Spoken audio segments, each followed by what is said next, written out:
మాజీ ప్రధాని మన్మోహన్ సింగ్ మృతితో తెలంగాణ ప్రభుత్వం సెలవులు ప్రకటించినప్పటికీ జగిత్యాలలో పలు ప్రైవేట్ పాఠశాలలు తెరిచి ఉంచడంతో ఎన్ఎస్యుఐ, ఎస్ఎఫ్ఐ సంయుక్త ఆధ్వర్యంలో ఆందోళనలు నిర్వహించారు. ప్రభుత్వ ఆదేశాలు పాటించడం లేదంటూ ఆగ్రహం వ్యక్తం చేశారు. ఇదిలా ఉండగా మండల విద్యాధికారి భీమయ్య పాఠశాలను పరిశీలించి మూసివేయించారు. అనంతరం మీడియాతో వారు మాట్లాడారు.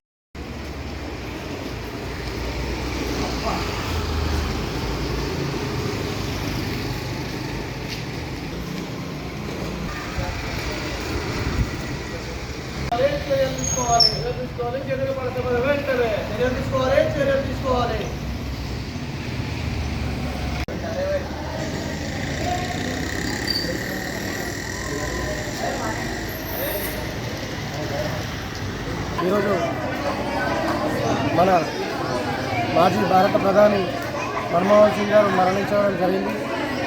దానికి ఈరోజు రాష్ట్ర ప్రభుత్వం సెలవు ప్రకటించడం జరిగింది.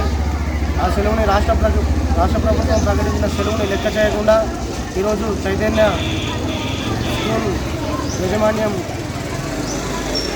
స్కూల్ని యథావిధిగా నడిపించడం జరుగుతుంది.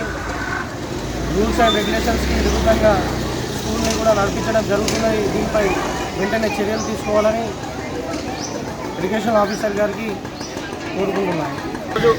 భారత మాజీ ప్రధాని మన్మోహన్ సింగ్ అకాల మరణంతో ప్రభుత్వం స్పందించి హాలిడేస్ ప్రకటించగా దానికి విరుద్ధంగా జగిత్యాల జిల్లా కేంద్రంలోని పట్టణ కేంద్రంలోని శ్రీ చైతన్య అనే పేరుతో నడుస్తుంది. మన పాఠశాల పేరు వచ్చేసి చైతన్య అని రికగ్నేషన్ ఉంటే వీరికి శ్రీ చైతన్య పేరుతో కరికులం, టెక్నో, సీబీఎస్ అని చెప్పి, ఐపీఎల్ అని చెప్పి పేద విద్యార్థుల దగ్గర ఇష్టాంతరంగా లక్షల కొద్ది ఫీజులు వసూలు చేస్తూ ఇలా విద్యార్థులు మోహం చేస్తూ ఇవాళ హాలిడే అని ఉన్నప్పటికీ కూడా హాలిడేలు సైతం లెక్క చేయకుండా వీళ్ళు ఈరోజు స్కూల్ నడుపుతారంటే వీళ్ళకి అధికారులది, ఎంఈఓది కానీ, డిఓది కానీ ఎంతవరకు సపోర్ట్ ఉందో ఈరోజు చూస్తే కనిపిస్తుంది. ఈరోజు విచ్చలవిడిగా ఇలా విద్యార్థులను ఏమాత్రం భయం లేకుండా, కనీసం బాధ్యత లేకుండా విద్యార్థులకు చదివే ధ్యేయంగా అట్టనే వీళ్ళకి హరాస్మెంట్ చేసుకుంటూ ఇవాళ కనీసం హాలిడే కూడా ఇవ్వకుండా ఇవాళ విద్యార్థులను ఇబ్బందులు గురి చేస్తూ ఇవాళ చదువు పెడుతున్న ఇవాళ విద్యార్థులను మానసికంగా వేధిస్తున్నారు. తక్షణమే ఈ స్కూల్ పైన చర్యలు తీసుకోకపోతే పెద్ద ఎత్తున ఏఎస్ఎఫ్ మరియు ఎన్ఎస్ఐ విద్యా సంఘాలు మేము ఇక్కడికి వచ్చినాం. మేము ఇక్కడ వచ్చరికి పిల్లల్ని మేమే పంపించడం జరుగుతుంది. ప్రిన్సిపాల్ కూడా కనీసం ఇప్పటికి రెస్పాన్స్ లేదు.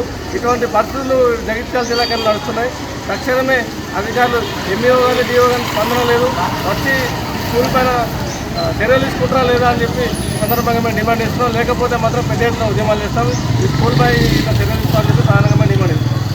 వీళ్ళు ఓపెన్ చేసిన అందుకొరకే నాకు తెలియగానే డిఓఆర్ ఆదేశానుసారము వచ్చేసి క్లోజ్ చేసేసాము. దాన్ని పిల్లల్ని పంపించేసాము.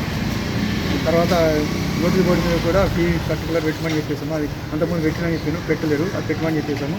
తర్వాత టైం టేబుల్ కూడా చిన్న బోర్డు పెట్టేసుకున్నారు, అదొకటి. తర్వాత టీచర్ పర్టికులర్స్ కూడా పెద్దది, ఇంత పెద్ద స్కూల్ ఉన్నప్పుడు పెద్ద పెట్టుకోవాలని చెప్పడం జరిగింది. ఇది నాకు 2-3 రోజుల లోపల కంప్లీట్ చేయాలని చెప్పేసి, లేకపోతే యాక్షన్ తీసుకుంటామని చెప్పడం జరుగుతుంది.